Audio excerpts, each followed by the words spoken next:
মানুষ যখন জন্মগ্রহণ করেন আর মানুষ যখন এই সংসার ত্যাগ করে চলে যান, এর মধ্যভাগকে জীবন বলা হয়। আর এই জীবনে সবাইকে লড়াই করতেই হয়, কখনো শিক্ষার জন্য, কখনো কাজের জন্য, কখনো বা বাস্তবে যুদ্ধ করতে হয়। কিন্তু এই লড়াইয়ের সম্মুখীন হওয়ার জন্য প্রকৃতি আমাদের আরো একটা গুণ প্রদান করেছে, প্রয়াস। কখনো কোনো ছোট বালককে দেখেছেন? না কিছু বলতে পারে, না কিছু বুঝতে পারে, কিন্তু নিজের হাঁটুতে ভর দিয়ে সারা বাড়ি ঘুরে দেখার প্রয়াস করে। দাঁড়িয়ে ওঠে, পড়ে যায়, আবার দাঁড়িয়ে ওঠে, আর শেষ পর্যন্ত সে ঠিক হাঁটতে শিখে যায়। রাধা রাধা। যখন মা ক্ষীর তৈরি করেন তখন সেটা খেতে আমাদের খুব ভালো লাগে, তাই তো? কিন্তু মা কিভাবে ক্ষীর তৈরি করেন? প্রথমে উনি ভাত আর দুধের আয়োজন করেন, তারপর মিষ্টির আয়োজন করেন, তারপর উনি আগুনের আঁচে ওটাকে রাঁধেন। সহজ, তাই না?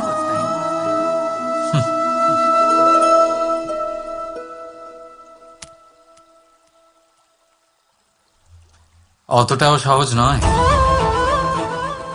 এই জীবনে আনন্দের ক্ষীর আস্বাদন করার এটাই উপায়, কিন্তু এতে সময় অনেকটাই লাগে।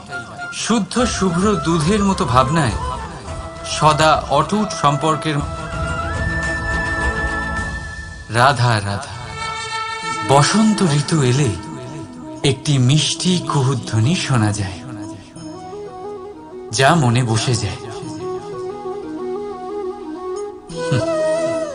কোকিলের কুহুতান বড়ই মিষ্টি, বড়ই সুন্দর। আরেকটি পক্ষীও আছে যার স্বর বড়ই মিষ্টি, আমাদের বাড়ির আশেপাশেই থাকে। সবুজ রং, লাল ঠোঁট। ঠিক চিনেছেন আপনারা, টিয়া। এই দুই পক্ষী আমাদের ভীষণ ভালো লাগে, মনকে শান্তি দেয়। কিন্তু এই দুজনের মধ্যে অনেক পার্থক্য। কোকিল বনে জঙ্গলে স্বাধীনভাবে ঘুরে, কিন্তু টিয়া অনেক সময় আমাদের বাড়ির খাঁচায় বন্দি পাওয়া যায়। কেন হয় এরকম? কখনো ভেবেছেন? কারণ কোকিল নিজের ভাষা। রাধা রাধা। সমস্ত সম্পর্কের ভিত হলো অটুট বিশ্বাস। এখন প্রশ্ন এই যে বিশ্বাস কাকে করা যায়? এটা বুঝতে গেলে আপনাকে আগে বুঝতে হবে যে বন্ধনে কাজে লাগে যে দড়ি, সেটা বানানো কি করে হয়। প্রত্যেক দড়িতে 3টি সুতো থাকে, যেগুলি একে অপরের সাথে জড়ানো থাকে। ব্যাস, বিশ্বাসের সাথেও ঠিক এটাই হয়। যদি আপনি তার সাথে বিশ্বাসের বন্ধনে জড়ান যে আপনার জীবনের এই 3টি সুতো জানেন, বোঝেন। প্রথম, আপনার হাসির পেছনে লুকোনো আপনার কষ্ট। দ্বিতীয়, আপনার ক্রোধের পেছনে লুকোনো আপনার প্রেম। আর তৃতীয়, আপনার মৌনতার আড়ালে লুকোনো আপনার শব্দের আগ্নেয়গিরি, আপনার অসহায়তা। যে ব্যক্তি আপনার জীবনের এই 3টি সুতো, এই 3টি কথা জানেন, যদি তার সাথে আপনি বিশ্বাসের বন্ধনে জড়ান, তার সাহায্যে জীবনের বড় বড় বাধা অতিক্রম করতে পারবেন। রাধা রাধা। উড়তে কে না ভালোবাসে? সাফল্যের মহা আকাশে গমন করতে কে না চায়? সবাই চায়। সবাই চায় যে এই সংসারে তাদের নাম, তাদের পরিচয় সব থেকে ওপরে থাকবে, যে তাদের নাম ইতিহাসে স্মরণীয় হয়ে থাকবে। কিন্তু সবার নাম ইতিহাসে লেখা হয় না। কিছু মানুষ নাম অর্জন করেও অনামী রয়ে যান। কেন? কারণ তারা এই ধরিত্রীর সাথে সম্পর্ক ভেঙে দেন। ভুলে যান এই কথাটা যে রাধা রাধা। মানুষের স্বভাব হলো ভাবা, ভেবেচিন্তে সিদ্ধান্ত নেওয়া, আর সিদ্ধান্ত নিয়ে এই পৃথিবী বদলানোর ভাবনা নিয়ে এগিয়ে যাওয়া, তাই না? কিন্তু সবাই কি নিজের সিদ্ধান্তের ইতিবাচক পরিণাম পেতে সফল হন? কেন শুধু রাধা রাধা?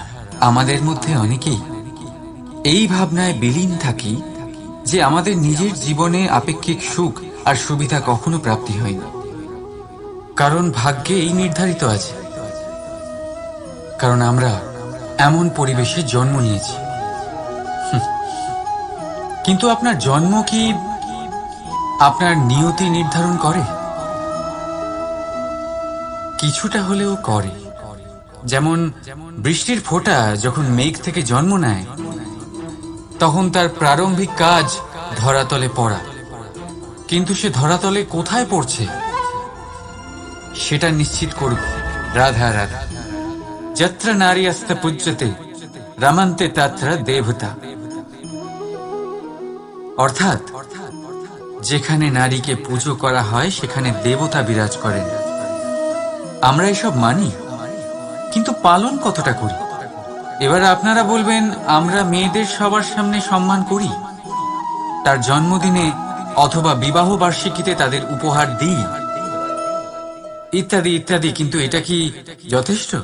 এবার ভাবুন, একজন নারী নিজের স্বামীর জন্য, নিজের পিতার জন্য, নিজের পুত্রের জন্য, নিজের ভাইয়ের জন্য কি না করেন, আর আমরা তাকে কি শুধুমাত্র একটা উপহার দিয়ে সন্তুষ্ট করতে পারি?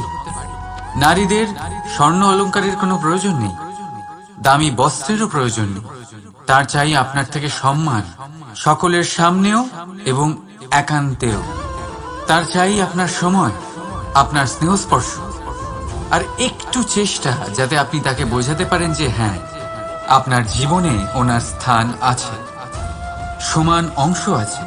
তখনই আপনি বলতে পারবেন, যত্র নারীস্ত পূজ্যতে রমন্তে তত্র দেবতা। রাধা রাধা।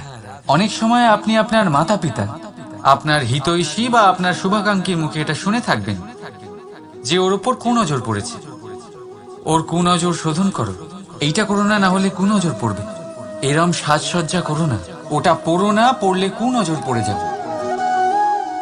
আর কেউ কেউ এই কুদৃষ্টি দূরীকরণের উপাচারও করে।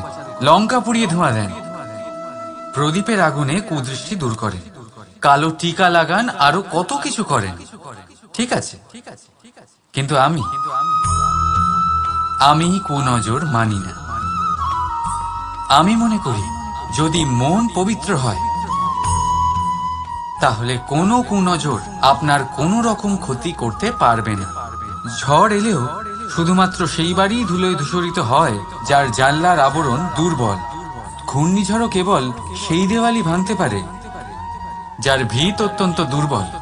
আর আপনার ব্যক্তিত্বের ভিত হলো আপনার চিন্তাধারা, আপনার দর্শন। একই পরিস্থিতি, একই প্রেম ভরে বলুন রাধা রাধা। আপনার জীবনেও কি সমস্যা রয়েছে? অবশ্যই থাকবে। প্রত্যেকের জীবনেই সমস্যা থাকে। প্রত্যেক মানুষ জিজ্ঞাসাও করেন যে এই সমস্যা আসলে কি আর কেন আসে জীবনে।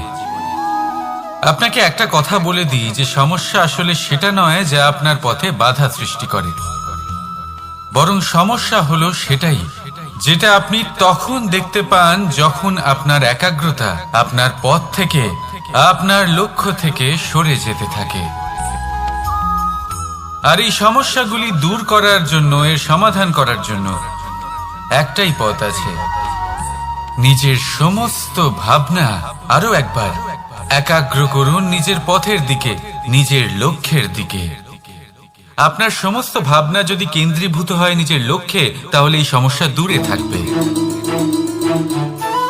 যদি এরকম না হয়, যদি আপনার মন একটু অন্যদিকে চলে যায়, তাহলে এই সমস্ত সমস্যা আবার সামনে চলে আসে আর বাড়তেও থাকে।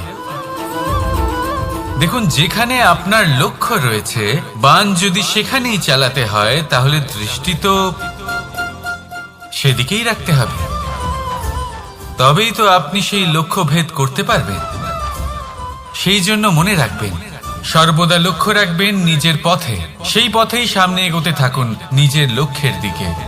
আপনি যত সামনে এগোতে থাকবেন, এই সমস্যা তত পিছিয়ে যাবে। তাহলে আসুন, আমার সাথে ভালোবেসে বলুন, রাধা রাধা। এই পাখিরা সত্যি খুব সুন্দর, আমার খুব ভালো লাগে।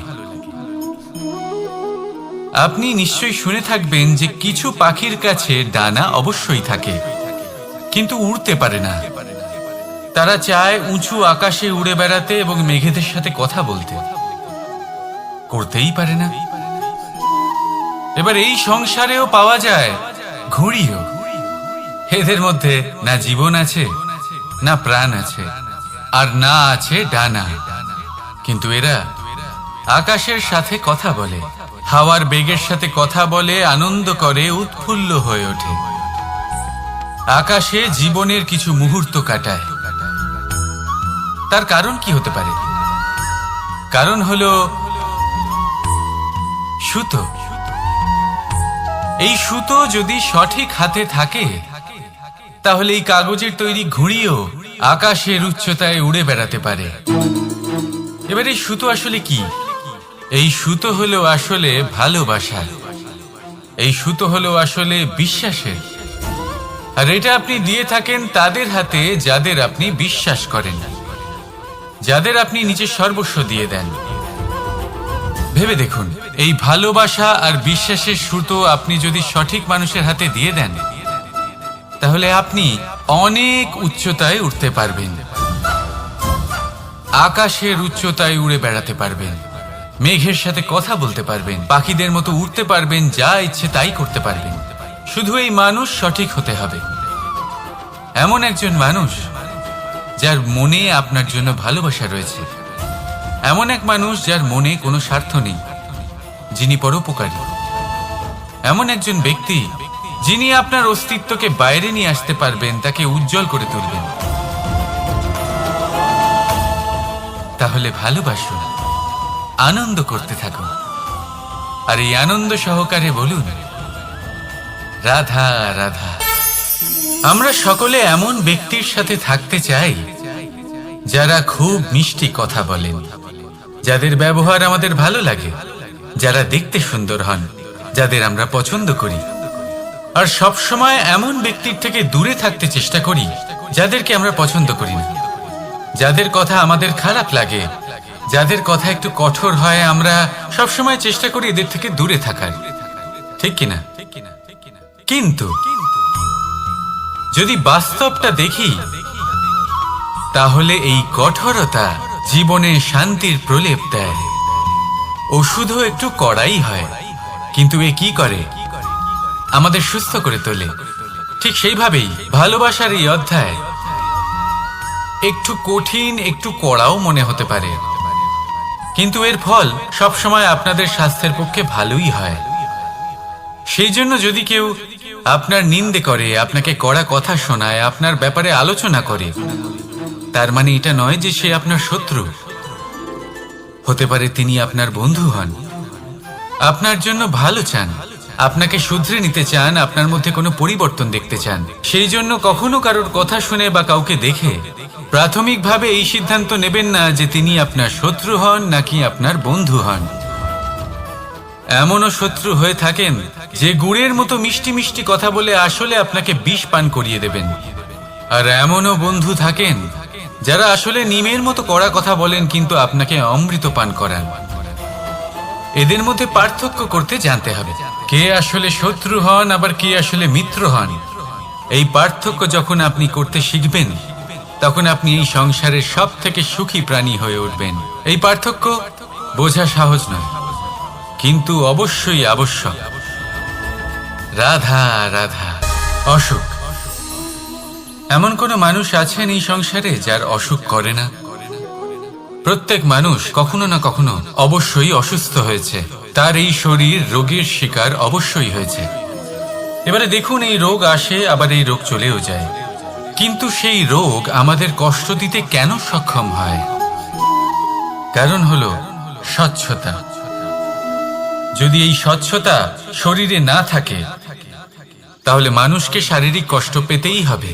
ঠিক সেইভাবেই অত্যন্ত প্রয়োজনীয় হলো এই স্বচ্ছতা যেন মনেও থাকে। যদি এই স্বচ্ছতা মনে না থাকে তাহলে মানুষ চারিত্রিকভাবে কষ্ট সহ্য করেন। এবারে নিবারণ কি হতে পারে? বড়ই সহজ এর উপশম। যদি রোগ শরীরে হয় তাহলে সর্বপ্রথম স্বচ্ছতা বজায় রাখতে শিখুন, এই শরীরকে পরিষ্কার রাখতে শিখুন। বিচক্ষণতার সাথে এই রোগের সম্মুখীন হন, ভয় পাওয়ার কোনো দরকার নেই।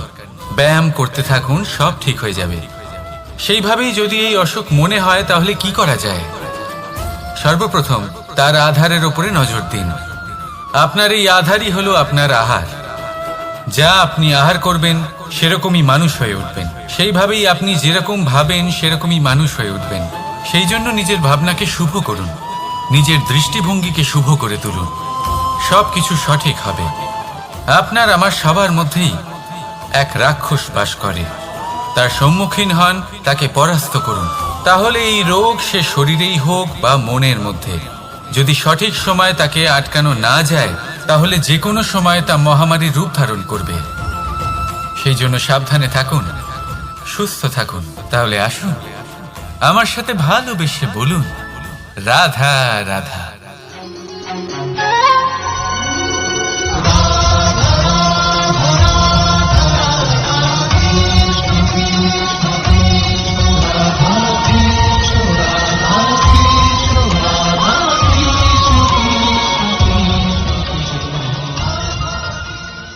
ধন, সম্পদ, ঐশ্বর্য, মানুষ হয় নিজের সৌভাগ্যের দ্বারা এগুলো লাভ করে থাকেন বা কর্মের দ্বারা। সৌভাগ্য আসলে কি? গ্রহের দশা যা প্রত্যেক মুহূর্তে বদলাতে থাকে। কর্মের মাধ্যমে যখন আপনি ধন অর্জন করেন তখন সেই ধন আপনার আগামী প্রজন্ম লাভ করে। সেটা হয় সে ভোগ করে বা তার জন্য তার ভোগান্তি হয়। আর এটা নির্ভর করছে আপনার কর্মের ওপরে। কি কর্ম করেছেন আপনি সেই ধনকে লাভ করার জন্য? যদি আপনি সৎ পথে চলেন, নিষ্ঠা ভরে আপনি কর্ম করে থাকেন এবং তার ফলে আপনি ধন অর্জন করে থাকেন, তাহলে আপনার আগামী প্রজন্ম সেটা ভোগ করবে, সেটা প্রয়োগ করবে নিজের বিকাশের জন্য। কিন্তু যদি আপনি কুকর্ম করে থাকেন, কোন রকম ছলনা করে থাকেন এই ধন লাভ করার জন্য, তাহলে 100% আপনার আগামী প্রজন্মকে এর জন্য ভুগতেই হবে। তাহলে আপনি কি চাইবেন? যে আপনার আগামী প্রজন্ম সুখ ভোগ করবে নাকি আপনার কুকর্মের পরিণাম ভোগ করবে? নির্বাচন আপনারই। আসুন আমার সাথে ভালোবেসে বলুন, রাধা রাধা। কর্ণ, সূর্যপুত্র কর্ণ, স্বয়ং সূর্যের পুত্র, দেবী কুন্তীর প্রথম পুত্র। সেই কর্ণ যার একটি বাণ আমার রথকে, সেই রথ যার উপর মহাবলী অর্জুন বিরাজমান ছিলেন, যার পতাকায় স্বয়ং হনুমান ছিলেন, সেই রথকে তার একটি বাণ ধসিয়ে দিতে পেরেছিল। দৈব কবচ কুণ্ডলধারী কর্ণ, সেই কর্ণ যুদ্ধক্ষেত্রে নিজের সমাপ্তির সম্মুখীন হলেন। কারণ কি ছিল? নির্বাচন। দুর্যোধনের সাথে বন্ধুত্ব রাখার জন্য তার অনুচিত কর্মে কোনোদিন কোনো প্রতিবাদ করেননি, তাকে সঙ্গ দিয়েছেন এই নির্বাচন। যখন দ্রৌপদীর বস্ত্রহরণ হচ্ছিল তখন তাকে বাধা দেওয়ার বদলে নীরব থাকার নির্বাচন, তার বিরোধিতা কখনো না করার নির্বাচন। এই নির্বাচনই কারণ হয়ে দাঁড়ালো কর্ণের পতনে। এই সংসারে সবার উপকার আপনি স্বীকার করতে পারেন, তাকে সম্মানও করতে পারেন, কিন্তু তার সামনে এতটাও নত হবেন না যে নিজের অন্তর্মনের কথাটা আপনি শুনতে না পান। নির্বাচন যদি ধর্মসঙ্গত হয় তবেই তা শুভ হয়। আসুন আমার সাথে ভালোবেসে বলুন, রাধা রাধা। ভীষ্ম একটা মহান নাম, দেবী গঙ্গার সুপুত্র। স্বয়ং বৃহস্পতি এবং পরশুরাম ছিলেন ওনার শিক্ষাগুরু। অত্যন্ত মহান যোদ্ধা ছিলেন, কিন্তু এই মহান যোদ্ধা ইনি ইতিহাসে আজ পর্যন্ত সেই সম্মান পেলেন না যার উনি যোগ্য ছিলেন। কারণ নির্বাচন। রাজ সিংহাসনের সেবা করার প্রতিজ্ঞা নিয়েছিলেন উনি। এবার রাজ সিংহাসনে যেই বসুক না কেন তার সেবা করা, তার প্রত্যেক আদেশ পালন করা, এটাই ছিল ওনার প্রতিজ্ঞা। তা সেই ব্যক্তি উচিত হোক বা অনুচিত, সে উচিত পথে চলুক বা অনুচিত পথে চলুক, সুপাত্র হোক বা কুপাত্র, উনি তার সেবা করতে থাকলেন, তার প্রত্যেক আদেশ পালন করতে থাকলেন, নিজের প্রতিজ্ঞা পালন করতে থাকলেন। ধৃতরাষ্ট্র নেত্রহীন অবশ্যই ছিলেন, কিন্তু এতটাও নেত্রহীন ছিলেন না যে উনি প্রজাদের চোখের জল, ধর্ম অধর্ম দেখতে পাবেন না। উনি সব বুঝতে পারতেন। আর এদিকে ভীষ্ম নিজে প্রতিজ্ঞাবদ্ধ হয়েছিলেন। দুর্যোধন অনুচিত পথে চালিত হচ্ছিল, তাও উনি তাকে সঙ্গ দিতে থাকলেন। আর পরিণামস্বরূপ আজ পর্যন্ত ইতিহাসে উনি সেই স্থান পেলেন না, সেই সম্মান পেলেন না যার যোগ্য উনি ছিলেন। যদি আপনি কোনো প্রতিজ্ঞা করে থাকেন, তা সে যতই কোনো উচিত কারণের জন্য হোক না কেন, যদি আস্তে আস্তে সময়ের সাথে সেই প্রতিজ্ঞা আপনাকে অনুচিত পথে চালিত করে অধর্মের পথে নিয়ে যায়, পাপের পথে নিয়ে যায়, তাহলে সেই প্রতিজ্ঞা ভঙ্গ করা অত্যন্ত আবশ্যক। সময় অনুসারে নিজেকে বদলানো আবশ্যক, নয়তো এই প্রতিজ্ঞা আপনাকে দিয়ে পাপ কর্ম করাবে, কুকর্ম করাবে, আর আপনার বিনাশের কারণ হবে। আসুন আমার সাথে ভালোবেসে বলুন, রাধা রাধা। অশ্বত্থামার মৃত্যু হলো। কেউ জানে না সে মানুষ নাকি হাতি। এই বাক্য কে বলেছিলেন? সাক্ষাৎ ধর্মরাজ যুধিষ্ঠির। সেই যুধিষ্ঠির যিনি নিজের জীবনে কখনো মিথ্যে বলেননি, কিন্তু উনি এমন কিছু নির্বাচন করেছিলেন যার জন্য চিরকাল শুধুই মহারাজ যুধিষ্ঠির হয়ে থেকে গেলেন, কখনো অভিমন্যুর সমান হতে পারলেন না। যখন দ্রুত ক্রীড়ার আমন্ত্রণ এসেছিল তখন মহারাজ যুধিষ্ঠির সেটা অস্বীকার করতেই পারতেন, কিন্তু করলেন না। অহংকারের জন্য সেই আমন্ত্রণ গ্রহণ করলেন উনি, এবং অহংকারের জন্য করা এই নির্বাচন উনাকে সাধারণ করে রেখে দিল। নিজের গুরু দ্রোণাচার্যকে পরাজিত করার জন্য একটি মিথ্যে কথা বলেছিলেন। অশ্বত্থামা মারা পড়েছে, আর তারপর গ্লানিমাখা কণ্ঠে ধীরস্বরে বলেছিলেন, জানি না সে মানুষ না হাতি। কিন্তু অর্ধসত্য হোক বা সত্য লুকোনো হোক, তা হল মিথ্যের সমান, এবং প্রত্যেকটি কর্মের ফল মানুষ অবশ্যই ভোগ করে। এই নির্বাচনের কারণে যুধিষ্ঠিরকেও নরকবাস করতে হয়েছিল। তাই নিজের কর্ম শ্রেষ্ঠ করে তুলুন, কারণ এটাই সুনিশ্চিত করবে যে আপনি সংসার থেকে বিদায় নেওয়ার পরেও জীবিত থাকবেন নাকি নয়। আসুন আমার সাথে ভালোবেসে বলুন, রাধা রাধা। মহাভারতে অনেক যোদ্ধারা অংশগ্রহণ করেছিলেন। সবাই ছিলেন শ্রেষ্ঠ কুলের। কেউ কেউ ছিলেন বড় বড় রাজ্যের রাজা, কেউ কেউ ছিলেন দেবতার পুত্র। এনারা সবাই অংশ নিয়েছিলেন। এনারা সবাই শ্রেষ্ঠ কুলের, প্রত্যেকে ভালো পরিবেশ পেয়েছেন। কিন্তু সেখানেই অন্যদিকে ছিল বারবারিক, অসুরপুত্র বারবারিক। এবং এই অসুরপুত্র বারবারিকই এই সময় দাঁড়িয়ে ভগবান রূপে স্থাপিত হয়ে আছেন। পুজো করা হয় তাকে। কারণটা কি? নির্বাচন। বারবারিক একটি দ্বন্দ্বের মধ্যে ছিলেন। ঠিক যেমন প্রত্যেক যোদ্ধার জীবনে দ্বন্দ্ব এসে থাকে, তখন সে কি নির্বাচন করবে সেটা হলো অত্যন্ত গুরুত্বপূর্ণ। বারবারিকের কাছে এত শক্তি ছিল যে একটি মাত্র বাণ প্রয়োগ করে সবাইকে নাশ করতে পারত। দ্বন্দ্ব ছিল একটাই, যে ও নির্বাচন করতেই পারছিল না কোন পক্ষ হয়ে যুদ্ধ করবে। ওর নির্বাচন ছিল এটাই যে ও কোনো পক্ষের হয়েই যুদ্ধ করবে না, বরং নিজের মস্তক সে দান করবে। আর এই কর্মের কারণে, এই নির্বাচনের কারণে আজকের সময়ে দাঁড়িয়ে ওকে ঘাটুশ্যাম রূপে পুজো করা হয়। মনে রাখবেন, শুধু আপনার ব্যক্তিত্ব গুরুত্বপূর্ণ নয়, আপনি কোথা থেকে আসছেন, কোন কুলে আপনার জন্ম, শুধুমাত্র সেটা গুরুত্বপূর্ণ নয়। সব থেকে বেশি গুরুত্বপূর্ণ হলো আপনার কর্ম, আপনার নির্বাচন। আসুন আমার সাথে ভালোবেসে বলুন, রাধা রাধা। যখন আমরা মৌন থাকি তখন আমরা কতটা শক্তি ব্যয় করি, বিন্দুমাত্র নয়। সেখানেই যখন আমরা রুষ্ট হই তখন আমরা কতটা শক্তি ব্যয় করি।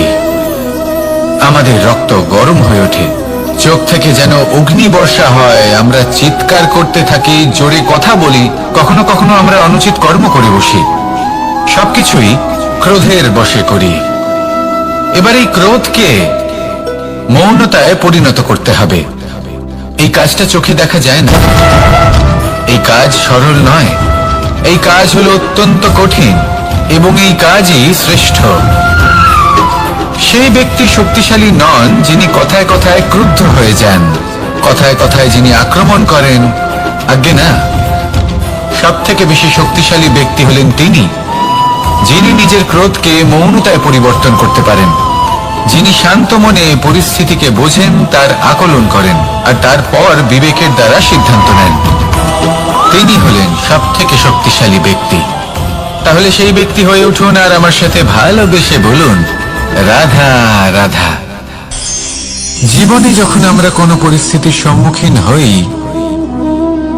তখন আমাদের সামনে দুটো পথ থাকে, তাদের মধ্যে কোনো একটা নির্বাচন আমাদের করে নিতে হবে, এই মনে করে নিতে হবে। নির্বাচন এই সংসারের সব থেকে গুরুত্বপূর্ণ বিষয়। একটা নির্বাচন আপনার বর্তমান বদলে দিতে পারে, আপনার ভবিষ্যৎ বদলাতে পারে, আগামী প্রজন্মের জন্য ইতিহাস রচনা করতে পারে। একটা নির্বাচন। এবার দেখুন, যে পরিস্থিতি আপনার সামনে আছে, আপনাকে সেই পরিস্থিতির সম্মুখীন হতেই হবে, সেই কষ্ট সহ্য করতেই হবে, সেই মতোই কাজ করতে হবে। শুধু এই বিষয়টা নির্বাচন করতে হবে যে এই পরিস্থিতির সম্মুখীন হওয়ার সময় আমি কি দুর্বল হয়ে থাকব নাকি আমি শক্তিশালী হয়ে থাকব। এই নির্বাচন এই মনের মধ্যে করতে হবে। আর এই নির্বাচন হলো সব থেকে বেশি গুরুত্বপূর্ণ নির্বাচন। যদি নিজের মনকে শক্তিশালী করে তুলে সেই পরিস্থিতির সম্মুখীন হন, তাহলে কিছুই আপনাকে বাধা দিতে পারবে না। পূর্ণ নিষ্ঠার সাথে, সাহসের সাথে এই মনকে শক্তিশালী করে তুলুন, তাহলে কোনো সংকট আপনাকে না বাধা দিতে পারবে না ভাঙতে পারবে। আপনি নিজে সাফল্যের শিখরে পৌঁছতে পারবেন আর এই মন প্রসন্ন হয়ে বলবে, রাধা রাধা। জীবনে সব থেকে বেশি মূল্যবান বস্তু কি? ধন, স্বর্ণ, মাণিক্য, আভূষণ? না, এই সব কিছু মিলিয়েও সময়ের এক মুহূর্তের সামনে মলিন হয়ে পড়ে। এক মুহূর্ত যা এক দরিদ্রকে রাজা করতে পারে, যা এক রাজাকেও দরিদ্র করতে পারে। একটি মুহূর্ত যা আপনার আত্মবিশ্বাসকে পর্বতের শিখরে পৌঁছে দিতে পারে, একটি মুহূর্ত যা আপনার অস্তিত্বকে গভীর সাগরে বিলীন করে দিতে পারে। একটি মুহূর্তের খেলা। সব সময় জীবনে সেই ব্যক্তিকে সম্মান করুন, শ্রদ্ধা করুন যিনি আপনার জন্য সময় বের করে থাকেন। সব সময় সেই ব্যক্তির প্রতি নিষ্ঠাবান থাকুন যেই ব্যক্তি খারাপ সময় আপনার পাশে দাঁড়িয়ে থাকে। এই সময় সব থেকে বেশি মূল্যবান। আসুন আমার সাথে ভালোবেসে বলুন, রাধা রাধা। প্রজাপতি দেখেছেন? কি সুন্দর হয় তাই না এই প্রজাপতি? ওদের দিকে তাকালে নিজের অজান্তেই নিজের মুখে হাসি ফুটে ওঠে। কিন্তু এই প্রজাপতি জন্ম থেকেই এমন দেখতে হয় না। জন্ম থেকে এদের কাছে ডানা থাকে না, এরা উড়তেও পারে না। যখন একটি প্রজাপতি জন্ম নেয় তখন প্রথমে ডিম অবস্থায় থাকে সে।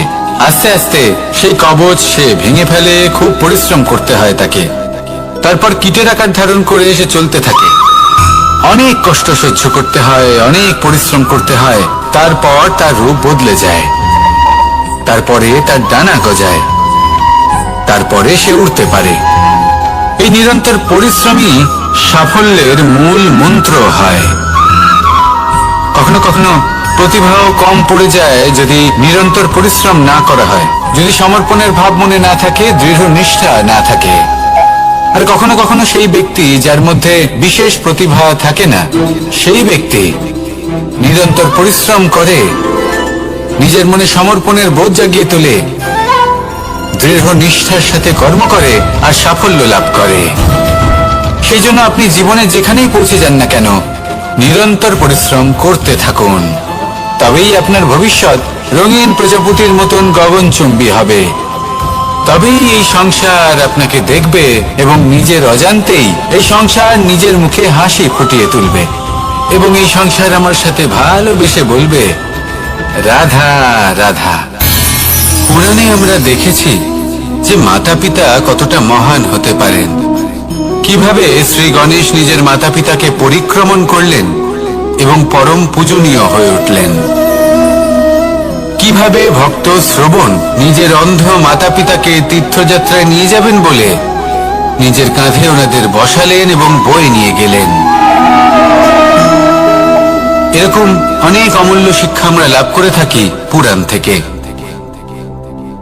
কিন্তু এসব কথা হলো পুরাণের কথা। কথা বলা যাক আমাদের জীবন নিয়ে। আমাদের এই জীবনে আমাদের মাতা পিতা কেন আমাদের কাছে এতটা অমূল্য? কেন আমরা ওনাদের এতটা ভালোবাসি? কেন আমরা ওনাদের এত সম্মান করি? আর কেনই বা ওনাদের এতটা সম্মান করা উচিত? মমতার কারণে। মায়ের মনের এক ধরনের মমতা, পিতারও এক ধরনের মমতা। এই দুইয়ের মমতা ভিন্ন, কিন্তু এনাদের দুজনের মমতার কেন্দ্রবিন্দু হলো এনাদের সন্তান। মাতা মমতার কারণে সকালে তাড়াতাড়ি উঠে পড়েন, খাবার তৈরি করেন, এটা ভাবেন যে আমার সন্তান যেন অভুক্ত না থাকে। অন্যদিকে পিতা ইচ্ছে না থাকা সত্ত্বেও নিজের মমতাবোধের কারণে নিজের সন্তানের প্রতি কঠোর হন, তাকে জ্ঞান প্রদান করেন, শিক্ষা প্রদান করেন, কারণ উনি চান যে ওনার সন্তান যেন পরবর্তীতে উন্নতি করে, কখনো অভুক্ত না থাকে। এটাই হলো মমতা মাতা পিতার। আর এই মমতা সংসারের অন্য কোথাও আপনি পাবেন না। তাই সবসময় নিজের মাতা পিতাকে সম্মান করুন, ওনাদের ভালোবাসুন, যতটা ইচ্ছে ভালোবাসুন। আর এই ভালোবাসার সাথেই বলুন, রাধা রাধা। সম্পর্ক হলো আমাদের জীবনের একটি আধার। কিছু সম্পর্ক এমন যা আমরা জন্মসূত্রে লাভ করি, যেমন পরিবার, মা বাবা। কিছু সম্পর্ক আছে যে আমরা জীবনে অর্জন করে থাকি, তা সে প্রেমের হোক, স্নেহের হোক বা বন্ধুত্বের। এই সকল সম্পর্ক লাভ করার বা গড়ে তোলার 5টি ধাপ রয়েছে। প্রথম ধাপ, কোনো ব্যক্তির সাথে আলাপ হওয়া, তার সাথে কথা বলা বা তাকে দেখা। দ্বিতীয় ধাপ, সে ব্যক্তিকে আমাদের ভালো লাগা। তৃতীয় ধাপ, আমাদের এটা চাইতে শুরু করা যে জীবনে এই ব্যক্তি যেন আমাদের বন্ধু হন, আমাদের জীবনে থাকেন, বা আমাদের কাউকে ভালোবেসে ফেলা। আর এটা আমাদের ভাবা বা চাওয়া যে সেই ব্যক্তি যেন আজীবন আমার সাথে থাকেন, আমার জীবনে আমার সাথী হয়ে। চতুর্থ ধাপ, লাভ করা। এবার এই ধাপটি অনেক মানুষের পক্ষেই খুবই সরল হয়, বড়ই সরলভাবে নিজেদের সঙ্গীকে লাভ করে থাকেন। কিছু মানুষের জন্য এই ধাপ অত্যন্ত কঠিন হয়ে থাকে। অনেক প্রতিকূল পরিস্থিতির উপর জয়লাভ করে তারা সঙ্গীকে লাভ করেন, কিন্তু লাভ অবশ্যই করেন। এরপরে আসে পঞ্চম, অন্তিম এবং সবথেকে গুরুত্বপূর্ণ ধাপ। সেটা হলো সেই সম্পর্ক পালন করা। এটা হলো এমন এক বিষয় যা প্রত্যেক মানুষের শেখা উচিত। যদি ব্যক্তি নিজের জীবনে সম্পর্ক রক্ষা করতে শিখে যান, তবে প্রত্যেক সম্পর্ক তার জীবনকে স্বর্গ করে তুলবে। আসুন আর আমার সাথে ভালোবেসে বলুন, রাধা রাধা।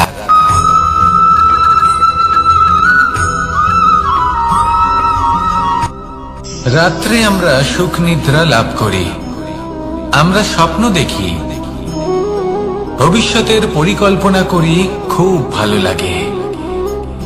সকালে যখন চোখ খুলি, নিদ্রা ভঙ্গ হয়, স্বপ্ন সেইখানেই ভেঙে যায়, আর তারপর আমরা আমাদের রোজকার জীবন যাপন করি।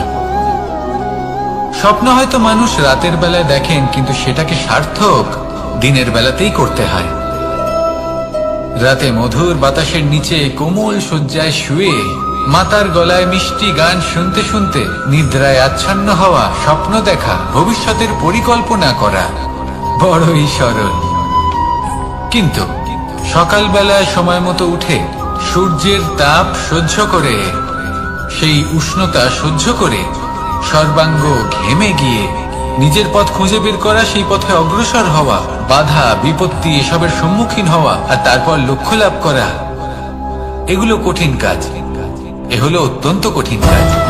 যদি আপনি চান যে স্বপ্ন আপনি দেখেছেন তা সত্যি হোক, তাহলে দিনের বেলায় আপনাকে বেরিয়ে কর্ম করতেই হবে, পরিশ্রম করতেই হবে। মনের এই চক্ষু দিয়ে স্বপ্ন দেখা সম্ভব, কিন্তু যদি আপনি বুঝতে পারেন যে এই স্বপ্নই হলো আপনার লক্ষ্য, তাহলে তাকে সার্থক করতে শুধুমাত্র পরিশ্রম দ্বারাই করতে হবে। তাহলে পরিশ্রম করুন আর আমার সাথে ভালোবেসে বলুন, রাধা রাধা। মানুষের জীবনে তিনটি গুণ অত্যন্ত প্রয়োজনীয়: শ্রদ্ধা, বিনম্রতা, যোগ্যতা। যদি জ্ঞান লাভ করতে চান তাহলে শ্রদ্ধার প্রয়োজন, যদি মান লাভ করতে চান তাহলে স্বভাবে বিনম্র হওয়া প্রয়োজন, আর যদি মনোবাঞ্ছিত স্থান লাভ করতে চান তাহলে যোগ্যতার প্রয়োজন। বিষয়টা সহজ। শ্রদ্ধা আপনাকে জ্ঞান দেবে, নম্রতা আপনাকে মান, আর যোগ্যতা উচিত স্থান দেবে। কিন্তু যদি আপনি এই তিনটি গুণ সম্মিলিত করেন, তাহলে এমন কিছু লাভ করবেন যা এই সব কিছুর থেকে অনেক ঊর্ধ্বে। সম্মান। আর এ হলো সেই সম্মান যা প্রত্যেক মানুষের নিজের জীবনে লাভ করতে চেষ্টা করা উচিত, কারণ এই হলো সেই সম্মান যার কারণে আপনি চলে যাওয়ার পরেও এই সংসার আপনাকে ভালোবাসবে আর মনে রাখবে। আসুন আমার সাথে ভালোবেসে বলুন, রাধা রাধা। আকাঙ্ক্ষা কখন লোভে পরিণত হয়ে যায় তা কেউ বলতে পারে না। এবার তার পরিণাম কি হতে পারে তাও আমরা কেউ জানি না। আজ আমি আপনাকে বলছি, কোনো ব্যক্তি সব থেকে বেশি ক্ষতির সম্মুখীন তখনই হয় যখন সে এটা মনে করে যে সে সব থেকে বেশি সুরক্ষিত স্থানে রয়েছে। সে ভাবে যে সে সেখানে সুরক্ষিত রয়েছে। সে তখন অসাবধান হয়ে পড়ে, আর তখনই তাকে জীবনের সব থেকে বড় ক্ষতির সম্মুখীন হতে হয়। নিঃস্ব হয়ে যাওয়ার পরিস্থিতি কোনো মানুষের জীবনে তখনই আসে যখন তার কাছে প্রচুর সম্পত্তি থাকে এবং সে তার থেকেও অনেক বেশি সম্পত্তি অর্জন করতে চায়। সেই অনেক বেশি সম্পত্তি অর্জন করার চেষ্টায় সে এমন কিছু করে বসে যার ফলে তাকে সমস্ত সম্পত্তি হারাতে হতে পারে। একজন রচনাকার নিজেই নিজের প্রতিভা একদম শেষ করে দিতে পারে যখন সে অনেকগুলো কাজ নিজের কাঁধে নিয়ে নেয়। একটা গুরুত্বপূর্ণ কথা সবসময় মনে রাখবেন, আজ আপনি যেখানেই থাকুন না কেন, যেমনই যে কোনো স্থানেই থাকুন না কেন, এর পেছনে আপনার আকাঙ্ক্ষার একটা বিশাল ভূমিকা রয়েছে। কিন্তু মনে রাখবেন, আপনাকে শিখতে হবে যে কখন আর কিভাবে নিজের উচ্চাকাঙ্ক্ষাগুলিকে লাগাম পরাতে হবে, কারণ এটা অত্যন্ত আবশ্যক। তাই আসুন আর আমার সাথে ভালোবেসে বলুন, রাধা রাধা। অনেক সময় আমরা জীবনে অনেক মানুষকে এমন বলতে শুনে থাকি যে আমি অসফল হয়েছি কারণ আমার সময় ভালো যাচ্ছিল না। আমি এই জিনিসটা লাভ করতে চাইছিলাম কিন্তু করতে পারলাম না, কারণ আমার সময়টা ভালো যাচ্ছিল না। আমি আমার জীবনে ওই মহান কাজটা করতে চাইছিলাম কিন্তু করতে পারলাম না। কেন? কারণ আমার সময়টা ভালো যাচ্ছিল না। কিন্তু যে মুহূর্তে ভালো সময় আমার জীবনে আসবে, আমি সব কিছু প্রাপ্ত করব। এমন প্রায় প্রত্যেকেই বলেন। আসুন একটা কথা বোঝা যাক। একজন মালিকে দেখুন, সে প্রত্যেক দিন গাছের সেবা করে, তাকে জল দেয়, তার যত্ন আত্তি করে। কেন? প্রত্যেক দিন সেই গাছ ফল দেয় না। সঠিক সময় এলে তবেই সেই গাছ ফল দেয়, কিন্তু প্রত্যেক দিন মালি তার সেবা করে, তাকে যত্ন করে। শুধুমাত্র তখন করে না যখন সেই গাছ ফল দিতে সক্ষম। আর যদি মালি গাছের যত্ন প্রতিদিন না করে, তাহলে হয়তো সেই গাছ ফল দিতেই পারবে না। এটাই হলো আমাদের জন্য একটা শিক্ষা। যখন সময় আমাদের জন্য অপেক্ষা করে না, তখন আপনি সময়ের জন্য কেন অপেক্ষা করছেন? ভালো সময়ের জন্য অপেক্ষা করবেন না। ভালো এবং শুভ কর্ম দ্বারা ভালো সময়কে নিজের কাছে টেনে আনুন। নিরন্তর কর্ম করুন, পরিশ্রম করতে থাকুন। শুভ সময় আপনা থেকেই আপনার কাছে আসবে। আসুন আমার সাথে ভালোবেসে বলুন, রাধা রাধা। মানুষের এই সংসারে জীবনযাপন করার জন্য কিছু জিনিসের প্রয়োজন পড়ে। এমন কিছু আবেগ, এমন কিছু বস্তু আছে যেগুলো তার প্রয়োজন হয়। কিন্তু সব থেকে বেশি যে জিনিসটা তার প্রয়োজন হয় সেটা হলো সম্মানের। আমাদের ভালো লাগে যখন কেউ আমাদের সম্মান করে। আমরা কাউকে সম্মান করলে তারও সেটা ভালো লাগে। কিন্তু আপনি দেখবেন যে সংসারে বেশিরভাগ মানুষ দুটি মাপদণ্ডের ভিত্তিতে সম্মান করেন। হয় বয়স দেখে করেন বা উপার্জন দেখে, অর্থাৎ সেই ব্যক্তি কতটা উপার্জন করেন। এবার ভেবে দেখুন, এটা আবশ্যক নয় কারোর বয়স যদি বেশি হয় তার বুদ্ধিও ততটাই বেশি হবে। আবশ্যক এটাও নয় যে কোনো ব্যক্তি যদি অত্যন্ত ধনী হন বা তার মনও নির্মল হবে বা তিনি সৎকর্ম করবেন বা এমন কোনো কর্ম করবেন যাতে উনি সম্মান লাভ করতে পারেন। হতে পারে উনি ধনী কিন্তু দুশ্চরিত্র। সেই জন্য বয়স বা উপার্জন দেখে কোনো ব্যক্তিকে সম্মান করবেন না। কর্ম দেখুন।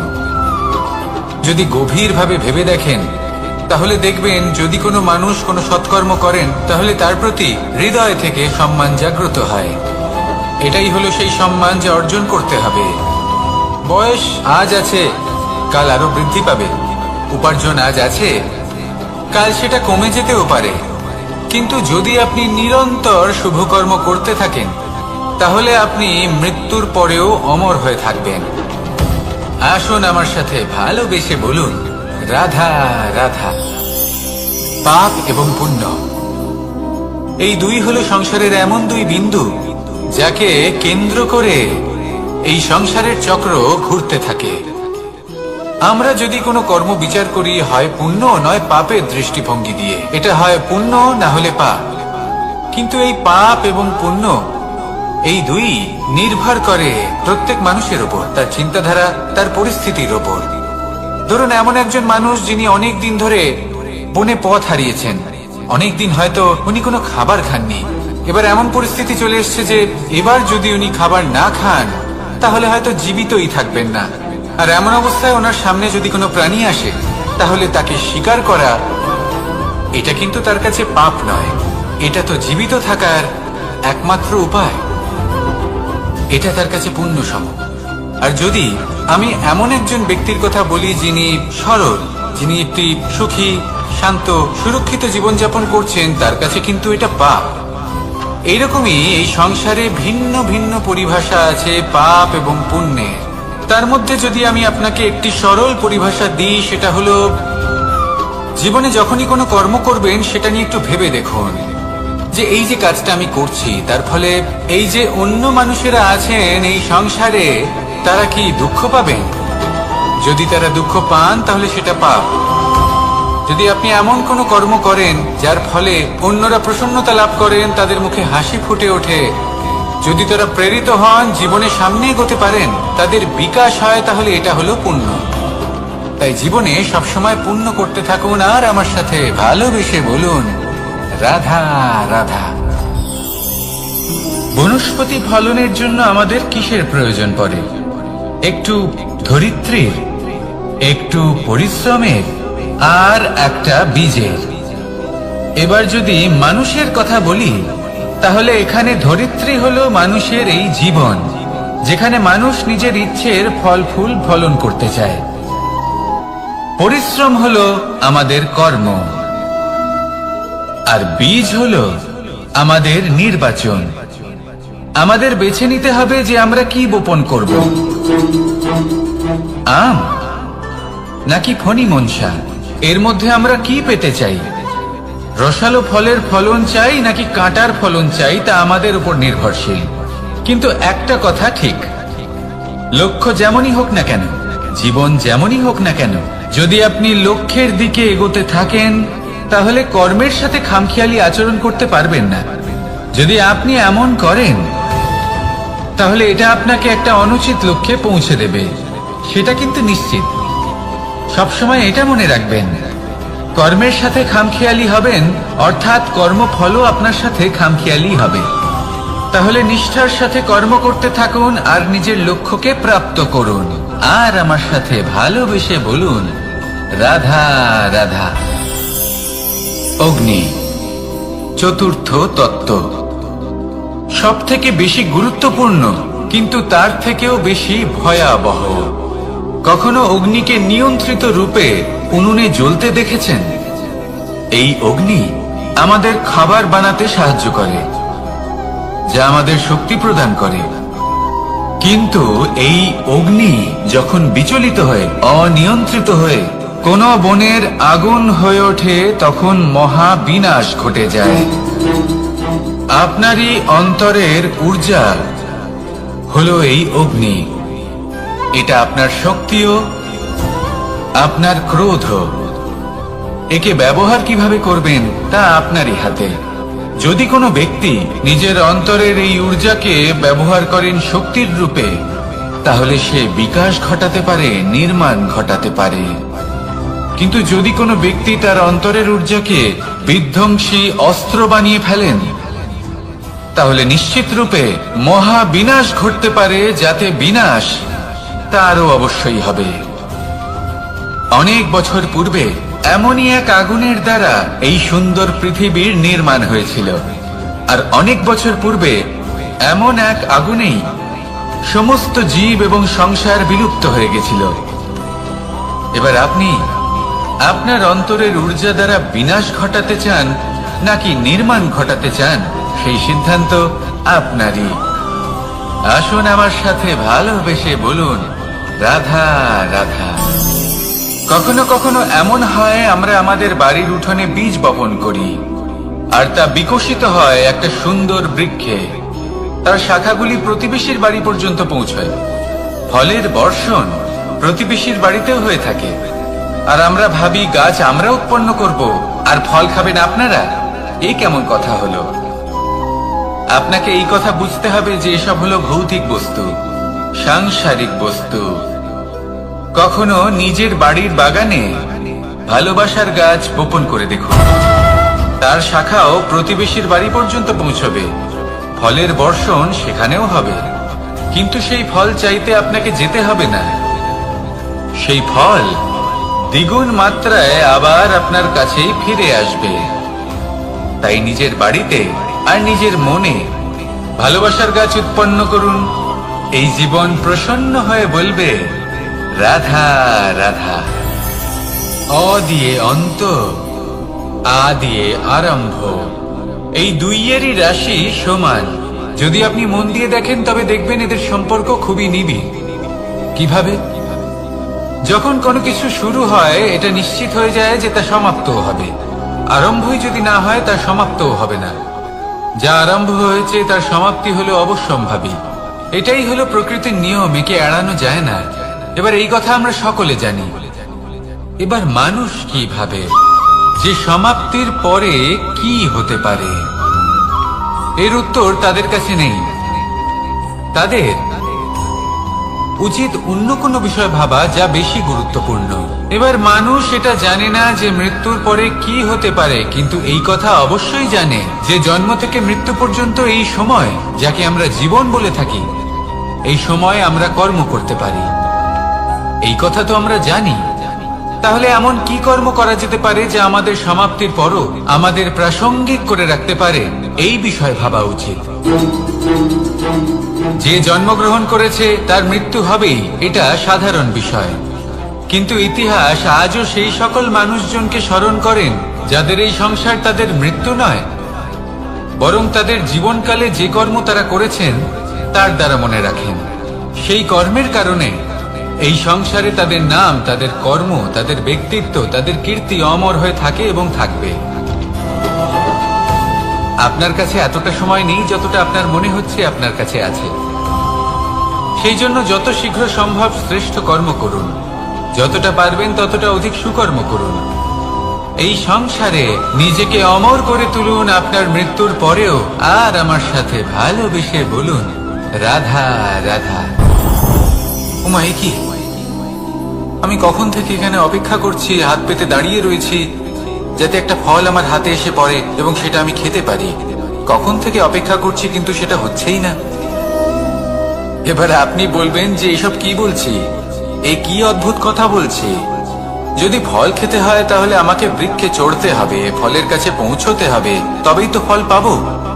এবারে এটা অত্যন্ত সহজ ব্যাপার, কিন্তু এই বিষয়টা আপনি নিজের জীবনের প্রসঙ্গে ভেবে দেখুন। লক্ষ্য কোথায় আছে আপনি জানেন, সেই লক্ষ্যে পৌঁছানোর পথ কি সেটাও আপনি জানেন, সেই পথে চলার ক্ষমতাও আপনার রয়েছে, কিন্তু তাও আপনি নিজের লক্ষ্য লাভ করতে পারছেন না। কেন?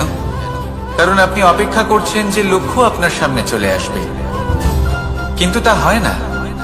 লক্ষ্য সে যাই হোক না কেন, ধন হোক, প্রেম হোক, কোনো সম্মান হোক বা মোক্ষ হোক, যদি আপনি তার দিকে অগ্রসর না হন তাহলে ফল প্রাপ্তি অসম্ভব ব্যাপার, তা কোনোদিনই হবে না।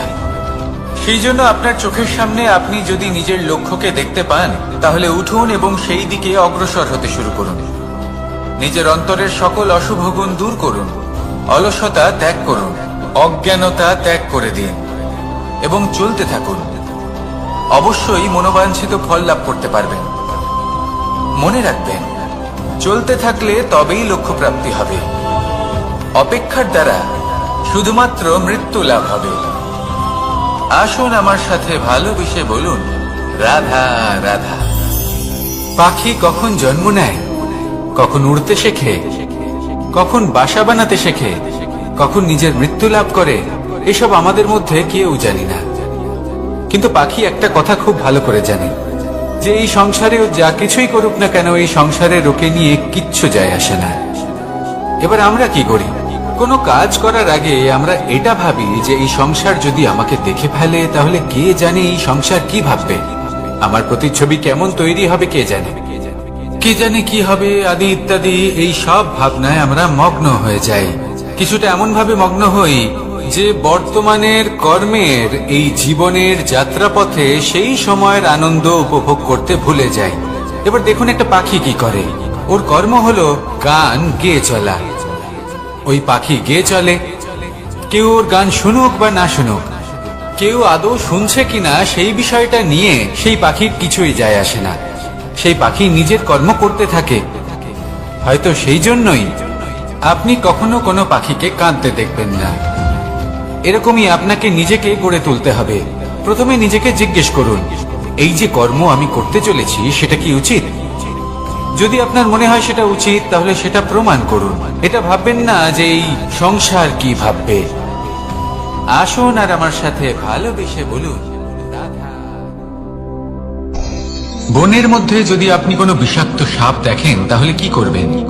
আপনি তখনই তার থেকে দূরে পালাতে চেষ্টা করবেন। আর এটা কেন করবেন? নিজের রক্ষার্থে। এই কথা আমি নয় মেনে নিলাম, কিন্তু নিজের জীবনে এটা করেন না কেন? আপনি যেখানেই যান, যে স্থানেই যান না কেন, প্রত্যেক সময় প্রত্যেক মুহূর্তে এমন বিষাক্ত সাপ আপনি অবশ্যই খুঁজে পাবেন। আর সেই সাপ নয় যাদের আপনি বনে খুঁজে পাবেন, এরা হলো সেই সাপ যা আপনাকে পাপ করতে বাধ্য করবে। আপনার অন্তরের বাসনা, ক্রোধ, অহংকার, লোভ, ঈর্ষা এদের বৃদ্ধি ঘটাবে।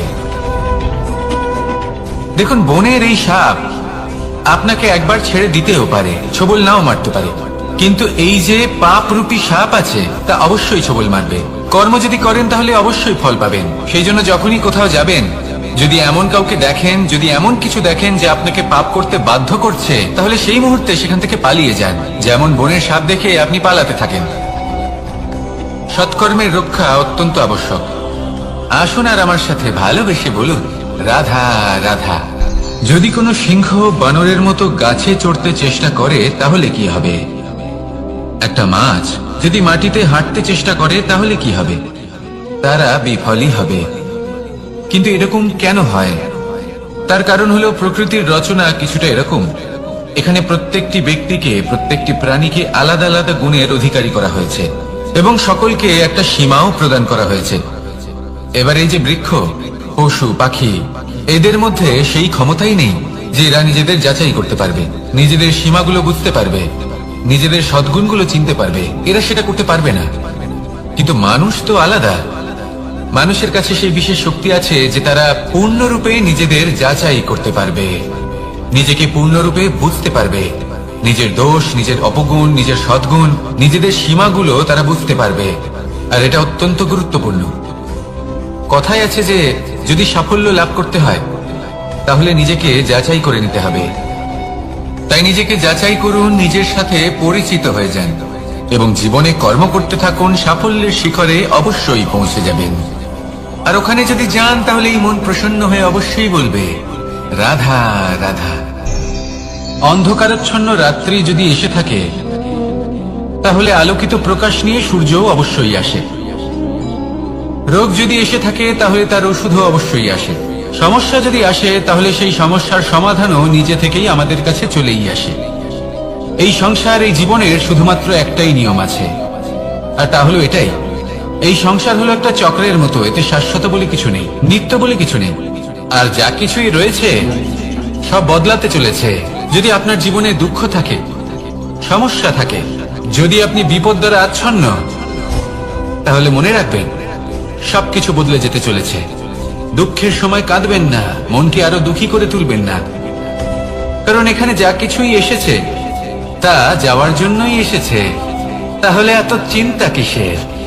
আনন্দ সহকারে জীবন যাপন করুন আর আমার সাথে ভালোবেসে বলুন, রাধা রাধা।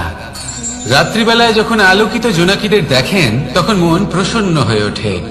এদের দেখতে খুবই সুন্দর লাগে। আর এমন ঠিক কেন হয়? প্রথম হলো এটাই যে রাতের বেলায় চতুর্দিক অন্ধকারাচ্ছন্ন থাকে। এমত অবস্থায় যদি আমরা কোথাও একটু প্রকাশ দেখি তাহলে সেটাই আশার কিরণের ন্যায় মনে হয়। সেই প্রকাশই আমাদের মন প্রসন্ন করে তোলে। আর সেই জন্য যে সকল মানুষ রাতের বেলায় কোনো জোনাকি দেখতে পান তারা প্রসন্ন হয়ে যান। এবার কখনো কখনো জীবনে আমাদের মনে হয় যে চতুর্দিকে শুধুমাত্র অন্ধকারই হয়ে আছে। প্রত্যেকেরই তা কখনো মনে হয়। আর তখনই আমাদের নিরাশ হলে চলবে না, আমাদের দুঃখী হলে চলবে না। সেই সময় আমাদের খুঁজতে হবে নিজেদের আশেপাশে, চতুর্দিকে, আর কোথাও না কোথাও আমরা প্রকাশ অবশ্যই দেখতে পাবো, আশার একটা কিরণ অবশ্যই দেখতে পাবো। কেউ এমন একটা কর্ম করেন যেটা দেখে আমরা প্রেরিত হয়ে যাই। আর এমন কোন কর্ম যদি আপনারা করেন তাহলে সেই কর্ম আপনার মনকে প্রসন্ন ভাব, আনন্দ এবং ভালোবাসা দ্বারা ভরিয়ে তুলবে। আপনার অন্তরে সেই অন্ধকারের অন্ত করবে, দুঃখেরও অন্ত করবে। আর এই মন প্রসন্ন ভাব নিয়ে বলবে, রাধা রাধা। মনুষ্য জীবনের সব থেকে বেশি গুরুত্বপূর্ণ বিষয় হল মনের একাগ্রতা। এই সংসারের যে কটি মহান কার্য সম্পাদন হয়েছে তা হলো মনের এই একাগ্রতার একমাত্র ফল। আপনি অবশ্যই দেখে থাকবেন অনেক ছোট বড় নদী যা বয়ে চলে তাদের সামনে একটা বাঁধ নির্মাণ করা হয় সেই সব নদীর জল সঞ্চয় করতে। বাঁধ হয়ে গেলে প্রয়োজন মতো বা মনের ইচ্ছে মতো তাকে ব্যবহার করা সম্ভব। এবার এটাই আমাদের মনের সাথেও সম্ভব। আমাদের মনের একাগ্রতা আজকের দিনে দাঁড়িয়ে বিভিন্ন ধরনের বিকার, ক্রীড়া এবং ভোগের মধ্যে ভাগ হয়ে গেছে। একে একত্রিত করতে হবে, একটা বাঁধ নির্মাণ করতে হবে, কর্মের বাঁধ।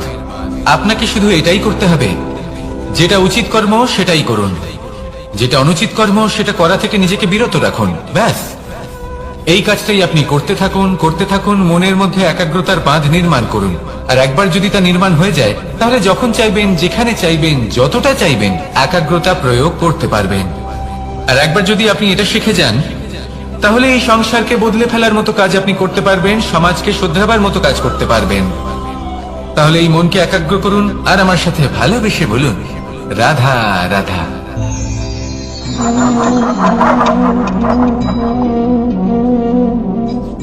কোন ব্যক্তিকে নিশ্চয়ই দেখেছেন যিনি নিজে কাঠ কাটার এই কাজে নিপুণ এবং অভিজ্ঞ। এবার আপনারা দেখবেন যে তার মনোযোগ সমস্ত কাঠের ওপর থাকে না, তার মনোযোগ থাকে শুধুমাত্র একটা কাঠের ছোট্ট একটি অংশের উপর, যেখান থেকে তার টুকরো করা হচ্ছে। কিন্তু সেটা উনি কেন করেন? যদি এটা উনি না করেন, তাহলে সেই কাঠ সঠিক পদ্ধতি এবং তাড়াতাড়ি কাটা যাবে না। জীবনেও তাই হয়ে থাকে। আপনি হয়তো কোনো লক্ষ্য স্থির করেছেন বা পথ নির্বাচন করেছেন বা কাজ স্থির করেছেন, যেটা আপনি করেই ছাড়বেন। তাহলে নিজের সম্পূর্ণ মনোযোগ শুধুমাত্র তার উপর কেন্দ্রীভূত করুন।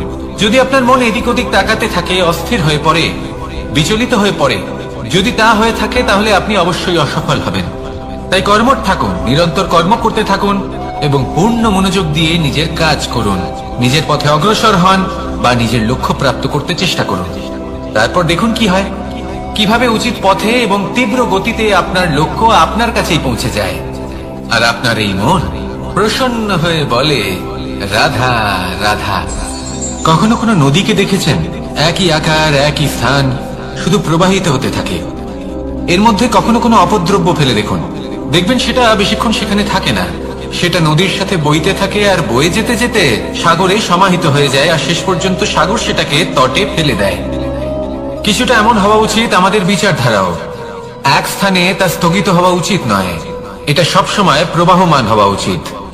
তবেই আমাদের চেতনা, আমাদের মূল্যবোধ এবং আমাদের স্মৃতি, এই তিনটি শ্রেষ্ঠ থাকবে। আর এটাই হলো পুকুর এবং নদীর মধ্যে পার্থক্য। নদীতে জল সবসময় বয়ে চলে, সেই জন্য পবিত্র থাকে, শুদ্ধ থাকে এবং পরিষ্কার থাকে। আর সেখানে এই পুকুরের তলদেশে সব জমা হতে থাকে, আর সেই জন্য তা অপবিত্র হয়ে যায়। তাই সবসময় এই বিচারধারা প্রবাহমান রাখুন। যদি মনে কোনো ভাবনা চলে আসে, সেখানেই থেকে যায় এবং বিদ্যে থাকে, তাহলে তা বের করে দিন, তাকেও বয়ে যেতে দিন, এবং তার যা উত্তর হবে তা সময়ের সাথে আপনার সামনেই চলে আসবে। শুধুই নদীর মতো প্রবাহমান হন আর আমার সাথে ভালোবেসে বলুন, রাধা রাধা। এই সংসারে সাফল্য লাভ করার জন্য জ্ঞানের প্রয়োজন হয়, পরিশ্রমের প্রয়োজন হয়, দৃঢ় নিষ্ঠার প্রয়োজন হয়, নিরন্তর চেষ্টা করা প্রয়োজনীয়। কিন্তু আরো কিছু আছে যা অত্যন্ত প্রয়োজনীয় এবং গুরুত্বপূর্ণ। তা হলো ভালো বন্ধু। তাদের থাকা অত্যন্ত প্রয়োজনীয়। যদি ভালো বন্ধু থাকে, তাহলে সময় এলে তারা ঢাল হয়ে আপনাকে সুরক্ষা করবেন। সময় এলে অস্ত্রের মতো শত্রুকে সংহারও করবেন। যদি তিনি জ্ঞানী হন, তাদের মধ্যে সদ্গুণ থাকে, তাহলে এই সব গুণ আপনার মধ্যেও প্রবেশ করবে। তাহলে সাফল্যের জন্য ভালো বন্ধু পাওয়া অত্যন্ত প্রয়োজনীয়। কিন্তু শুধু বন্ধু কেন, ভালো শত্রুও থাকা প্রয়োজনীয়। এবার আপনি ভাববেন, আমি কি বললাম? যদি আপনার জীবনেও ভালো অর্থাৎ শক্তিশালী শত্রু থাকে, তাহলে আপনিও শক্তিশালী হতে থাকবেন। এই শত্রু আপনাকে প্রেরিত করবে আরো বেশি শক্তিশালী হয়ে ওঠার। কখনো কোনো হরিণকে দেখুন, তীব্র গতিতে দৌড়তে থাকে। কেন তীব্র গতিতে দৌড়য়? এই কারণে নয় যে কোথাও তার জন্য মধুর ঘাস অপেক্ষা করে রয়েছে, না। সে এই কারণে তীব্র গতিতে দৌড়য় কারণ সেটা না করলে তার পেছনে একটি সিংহ আছে যে ওকে নিজের ভোজন করে ফেলবে। তাই জীবনে বিপদ, সংকট, এই সবকিছুও হলো অত্যন্ত গুরুত্বপূর্ণ। তার সম্মুখীন হতে শিখুন আর আমার সাথে ভালোবেসে বলুন, রাধা রাধা। আমরা সবাই ফল খাই, কিন্তু আমাদের সেই ফলই প্রিয় হয় যে পরিপক্ক হয়ে ওঠে, যেটা নম্র হয়, আর যে ফল অনেক বেশি মিষ্টি আর সুস্বাদু হয়ে থাকে, যাদের রঙে বাহার দেখা যায়। সেইভাবে জীবনে আমরা নানান মানুষের সাথে পরিচিত হই, কিন্তু সেই মানুষই আমাদের মন ছুঁয়ে যায় যারা বিনম্র স্বভাবের, যাদের বাণী খুব মধুর, যাদের অন্তরে আত্মবিশ্বাসের একটা তেজ, একটা রং দেখা যায়। এবার এমন ব্যক্তি আমরা কি করে হব? ঠিক সেইভাবেই যেমন একটা ফল রোদ, বর্ষা, শীত, বায়ু, এই সকল সংকটময় পরিস্থিতির সম্মুখীন হয়ে পরিপক্ক হয়ে ওঠে, সেইভাবেই মানুষ সংকটময় পরিস্থিতির সম্মুখীন হয়ে পরিপক্ক হয়ে ওঠেন। যদি এই সংকটের সম্মুখীন হন, তাহলে অভিজ্ঞ হবেন, আর এই অভিজ্ঞতাই শিক্ষা দিয়ে যাবে। এই অভিজ্ঞতা আমাদের শিখিয়ে দেয় যে আমাদের বিনম্র থাকতে হবে, অহংকার করে কোনো লাভ নেই। মধুর বাণীর যে কি মূল্য তা আমরা শিখতে পারি। এই অভিজ্ঞতাই আমাদের বুঝিয়ে দেয় যে উচিত অনুচিত কোনটা আমাদের দৃষ্টিভঙ্গি তৈরি করে, আর এই দৃষ্টিভঙ্গি দ্বারা আত্মবিশ্বাস জাগ্রত হয়। সেই জন্য জীবনে কখনো বিপদ থেকে দূরে পালাবেন না, সেগুলোর সম্মুখীন হন, অভিজ্ঞতা লাভ করুন, তার থেকে শিক্ষা লাভ করুন, এইভাবেই পরিপক্ক হবেন। আসুন আমার সাথে ভালোবেসে বলুন, রাধা রাধা। ধন সঞ্চয় করা সম্ভব, আর সেই জন্য ধন সব থেকে বেশি মূল্যবান সম্পত্তি নয়। এবার আপনি বলবেন, এ আমি কি বলছি? এই ধন খুব মূল্যবান, আমরা সকলে অর্জন করতে ব্যস্ত। সেটা এই কারণে, কারণ আপনারা জানেন না এই সংসারের সব থেকে বেশি মূল্যবান সম্পত্তি কি। এ হলো সেই সম্পত্তি যা কখনো সঞ্চয় করা সম্ভব নয়।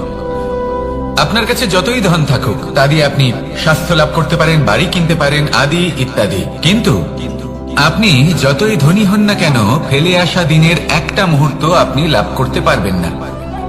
এই একটা মুহূর্ত, এই সময়, এটাই হলো সংসারের সব থেকে মূল্যবান সম্পত্তি। একবার চলে গেলে তা কখনোই ফিরে আসে না। আর এই মুহূর্ত যতই চলে যাক না কেন, আমরা স্মৃতির মাধ্যমে সেগুলি যাপন করতে পারি, তার আনন্দ উপভোগ করতে পারি। আর যার সাথে আমরা সময় অতিবাহিত করেছি তার স্মৃতিতে আমরা চিরকাল জীবিত থাকতে পারি। সেই জন্য সময় সব থেকে মূল্যবান সম্পত্তি, তাকে এইভাবে নষ্ট করবেন না। প্রত্যেকটা মুহূর্ত উপভোগ করুন, আনন্দ করুন, আর ভালোবেসে বলুন, রাধা রাধা। কনক, কি সুন্দর একটা শব্দ। এর অনেকগুলো রূপ রয়েছে, অনেকগুলো অর্থ রয়েছে। প্রথম অর্থ হলো স্বর্ণ, অর্থাৎ সম্পত্তি। দ্বিতীয় অর্থ ধুতুরা, অর্থাৎ গাছের ছোট একটা বীজ, যা কিনা অত্যন্ত শক্তিশালী হয়। যদি বেশি মাত্রায় এর প্রয়োগ করা হয় তাহলে এটা বিষময় হয়ে উঠতে পারে। এই হলো সেই ধুতুরা যার প্রয়োগ মহাদেবের পুজোতে করা হয়।